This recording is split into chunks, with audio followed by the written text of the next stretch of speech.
क्या अब ये ड्रेनेज सिस्टम का जो रिव्यू है, एनुअल रिव्यू, वो भी अब सुप्रीम कोर्ट के उससे हो, वो डंडा करें? देखिए अदिति, सुप्रीम कोर्ट के तमाम ऐसे आदेश हैं देश की सरकारों को और जनता के लिए भी, वो सब ऐसे ही पड़े हुए हैं। नहीं, इसको एनुअल ऑडिट बनाएं, क्या किया जाए सर कि मार्च में हर सिटी को अपना ड्रेनेज सिस्टम चेक करके रिपोर्ट सबकी होगी। मैंने कहा सरकार के साथ साथ जनता को सक्रिय होना पड़ेगा, सरकार अकेले कुछ नहीं कर सकती। दिल्ली में आप जानती हैं 30% मकान ऐसे हैं, 30% मकान ऐसे हैं जो रहने लायक नहीं है, कभी भी हादसा हो सकता है। क्या लोग सही गाड़ियों पे लगाते ही है ना, रोक लगती है ना गाड़ियों पे। 2028 में नई ईवी पॉलिसी आ जाएगी, है ना, ऑड एंड इवन आएगा, लोग नहीं निकलते। नहीं, नगर आप लॉ देगा ना, कोई तो जिम्मेदारी लेगा। देश में आप नगर निगम और नगर पालिका के नोटिस आप देखेंगी, जो घर जर्जर स्थिति में हैं, जो रहने की स्थिति में नहीं है, वो 30% के आसपास हैं। लोग नहीं निकल रहे घर से।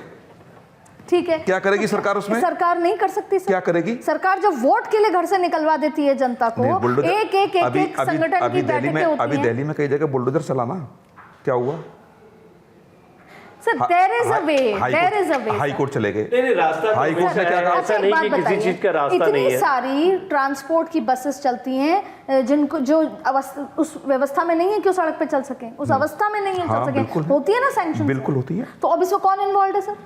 अरे आप बताइए ना, जो बस का मालिक है उसकी कोई जिम्मेदारी नहीं। ठीक है, और जिससे सैंक्शन, सुनिए ना, जो बस का ड्राइवर है उसे नहीं पता, जो उसके साथ चल रहा है उसको नहीं पता, जो लोग भेज रहे हैं, जो लोग तमाम स्कूल वाले, जैसे अभी कुछ बसें पकड़ी गई, सुनिए ना, अभी आरटीओ ने एक बस पकड़ी, ठीक है, और उन्होंने कहा हेल्थ इसकी बहुत अच्छी नहीं है, जर्जर स्थिति में है, कैसे आप रोड पर लेकर के आ गए?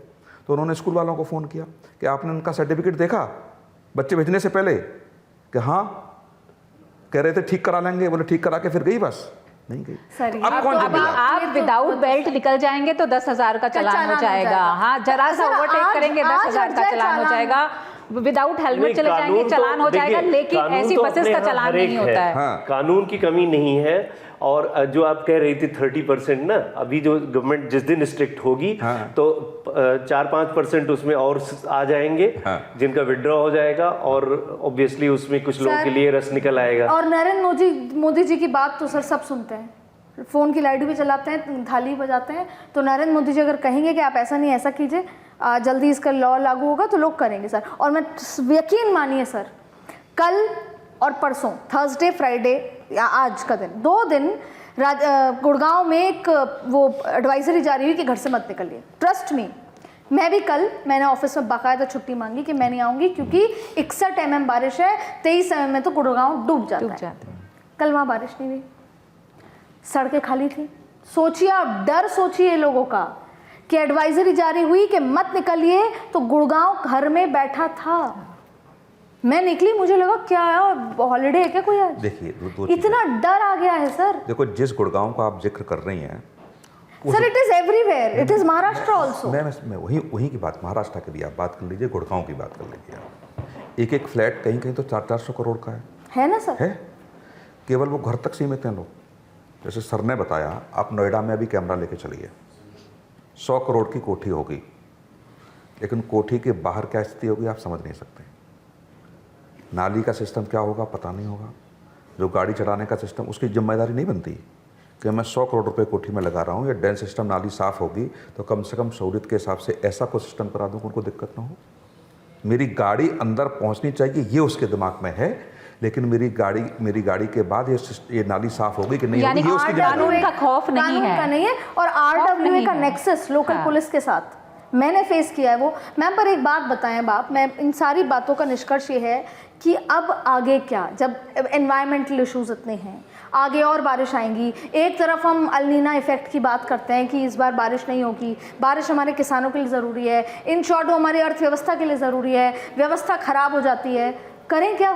देखिए अदिति, हम लोग विकास की दौड़ में, अंधी दौड़ में जा रहे हैं। आप विकास के नाम पर, डेवलपमेंट के, आज पहाड़ों की हालत देख लीजिए, किस तरह से पहाड़ जो हैं दरक रहे हैं, लैंडस्लाइड्स हो रही हैं। आप एक के बाद एक रोड्स बना रहे हैं, वहाँ पर ना जाने क्या होटल्स बना रहे हैं, रिजॉर्ट्स बना रहे हैं, और टूरिज्म देखिए आप किस तरह से वहाँ पे जाम लगा पड़ा है। लेकिन हम ये नहीं देख रहे। जाना मना कर दिया आपने, इधर उधर मना कर दिया तो पहाड़ जाएगा। अब वही तो बात है ना, आपको कहीं ना कहीं तो बैलेंस चेक करना पड़ेगा ना, और ये कौन करेगा? ये सरकारें करेंगी।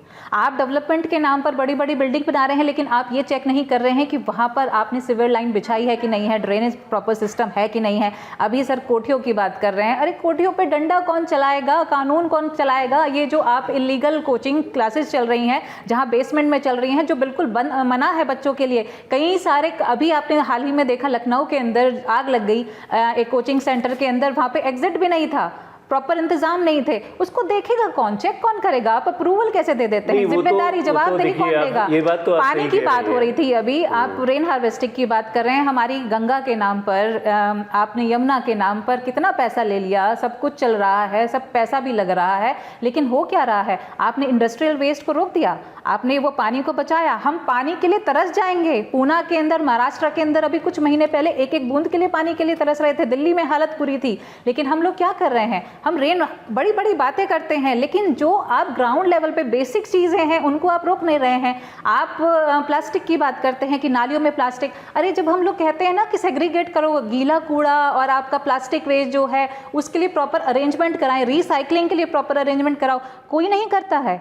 कोई समझने को तैयार नहीं है। सोलर सिस्टम की बात, सरकार सब्सिडी दे रही है, लेकिन उसमें भी अभी तक वो जो एक मतलब एक लहर की तरह काम होना चाहिए था, जो जोश आना चाहिए लोगों के अंदर। की सहभागिता जरूरी है। देखिए सहभागिता जरूरी है, लेकिन गड्ढा कौन चलाएगा सर? जिम्मेदारी कौन लेगा? सरकार इम्प्लीमेंटेशन कराने वाली एक जरिया है। अगर इम्प्लीमेंटेशन नहीं कराओगे यहाँ पर काम नहीं चलेगा। कह रहे हैं कि भैया ऐसा है, अपनी जान माल की जिम्मेदारी तुम्हारी है, तुम ही इनिशिएटिव ले लो, सरकार तो कुछ नहीं करेगी। ये कह रहे कौशिक साहब? नहीं, बिल्कुल मैंने ये कहा कि जो भी सरकार दिशा निर्देश जारी करती है उसकी निगरानी रखना भी हम लोगों का काम है कि वास्तव में अड़ोसी पड़ोसी सामने वाला दोस्त वो कर पा रहा है कि नहीं कर पा रहा। मैं एक एग्जांपल बता रहा हूँ। एक्शन लेने वाला कौन है सर? जिम्मेदारी तो लेनी पड़ेगी ना सरकार को। एग्जाम्पल बता रहा हूँ। करप्शन है, मान लीजिए भ्रष्टाचार है, अधिकारी काम नहीं करते हैं। ठीक थे तो बहुत कलाकार आदमी, लेकिन कहीं भी ड्रेन नाला बनता या रोड बनता पहुंच जरूर जाते थे, और अखबार वालों को बुला के ये कहते थे कि फ़ोटो ज़रा खींच लेना मेरा, नीचे घुस के इतना मैं घुस जाऊँगा तो जनता के बीच जाएगा। और फिर उसमें अपील करते थे वो कि आपके आसपास कुछ बन रहा है, मुझे बताएं फ़ोन करके, कुछ उसमें मिलावट तो नहीं हो रहा है, ये तो नहीं हो रहा है, वो नहीं हो रहा है। आप शहर को देखो ना, जनता को जागरूक उन्होंने किया। जाइए, आप पहुँचिए, करिए, देखिए। गुड़गांव में एक ही तरह के फ्लैट्स हैं किसी सोसाइटी में, हर सोसाइटी में एक जैसे। अब किसी एक व्यक्ति ने एक्स्ट्रा कंस्ट्रक्शन कर लिया जो कि अलाउड नहीं है, और किसी एक व्यक्ति ने बस थोड़े से पेड़ लगा लिए। RWA के प्रेसिडेंट ने उस पर आपत्ति जताई। उसने कहा भाई उसने भी तो किया हुआ है। RWA ने उसको कुछ नहीं कहा क्योंकि वो उसका दोस्त रिश्तेदार है। बिल्कुल। तो ये तो ओवरऑल है। पुलिस तक गए तो RWA की पुलिस में होती है। तो ये अब बिगर क्वेश्चन है सर, इसके लिए भी क्या आंदोलन करें? मेरे बहुत दुख उससे कह रही हूँ। जब निर्भया हुआ था, मैंने कवरेज की थी, मेरे रूह कांप गई थी। बिल्कुल। पेरेंट्स को कवरेज पे भेजने में डर लगता था। मम्मी हर 15 मिनट में फ़ोन करती थी कि तुम कहाँ हो। आज राजस्थान में 13 साल की बच्ची के 35 लोग रेप कर देते हैं।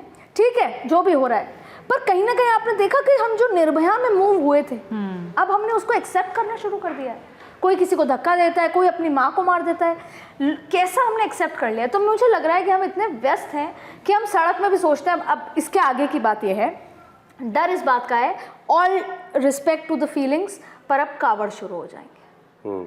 अब आप कावड़ियों को कुछ नहीं कह सकते, वो अपने हिसाब से आएंगे महीने भर। और आप देखिए पूरे नोएडा से लेकर गुड़गांव तक जो जाम लगेगा पूरा 1 महीना, क्या करें? आम पब्लिक जो अपना ऑफिस जाके घर आना चाहती है वो क्या करे?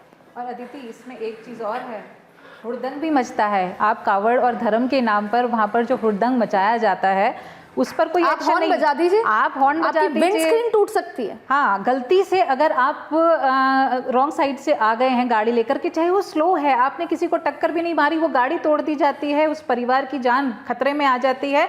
लेकिन क्योंकि धर्म का मामला है और कावड़ का मामला है तो आप कौशिक कुछ साहब, नहीं अब कह ये थोड़ा इस पे तो आस्था पे सवाल उठ जाएगा फिर। नहीं नहीं बिल्कुल, देखो अदिति जो भी कुछ है नहीं, मैं दे रहा हूँ क्योंकि मैं इसका थोड़ा भुक्तभोगी रहा हूँ।